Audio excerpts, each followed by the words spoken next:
In the bustling city of Lagos, where traffic horns never seemed to stop blaring and opportunities were as abundant as the billboards that lined the highways, lived a young man named David. David was 26, tall, and full of energy. He had just graduated from the university 2 years earlier with a degree in business administration, but like many graduates, he found himself trapped in the cycle of job applications and rejection letters. His mother, a retired school teacher, often told him, "Patience builds character, David. Nothing good comes easy." But David had grown tired of patience.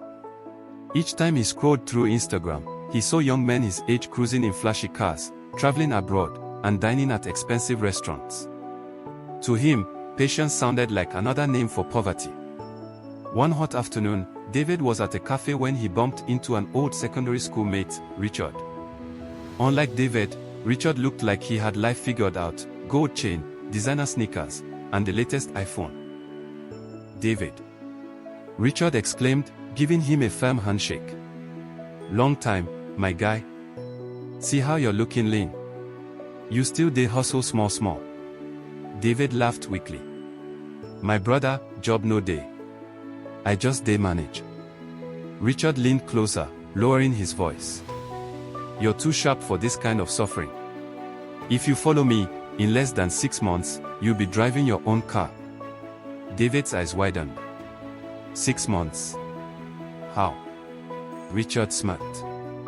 "There are ways, my guy. You just need the courage to leave this small life behind." That night, David couldn't sleep. His mother's voice echoed in his mind, but Richard's words rang louder. 6 months, your own car. The temptation was too sweet to ignore. The next week, David joined Richard and his circle of friends.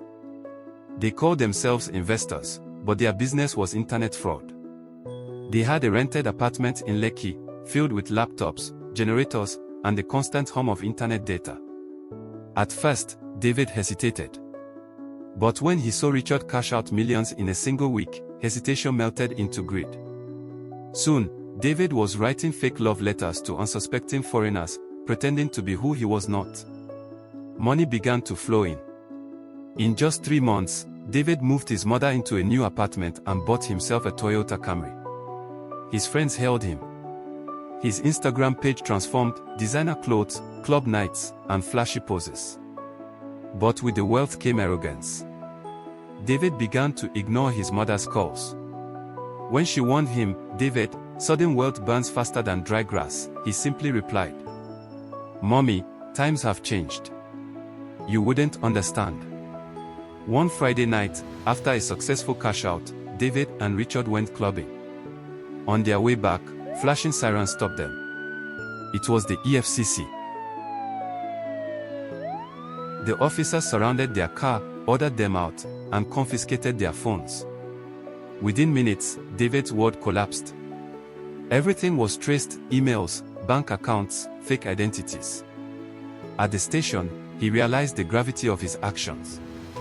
Days turned into weeks, and weeks into months. Court hearings dragged on. His once loyal friends abandoned him.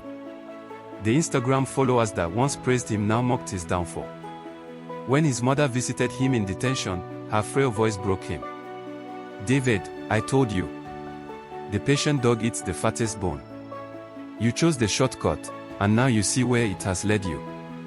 Tears rolled down David's face as he whispered, "Mommy, I'm sorry." Years later, after serving his sentence, David came out a changed man. The world had moved on, but so had he. He started small, selling books by the roadside, then later opened a stationery shop. It wasn't glamorous, but it was honest. And though the road was hard, each day he woke up with peace that no shortcut had ever given him.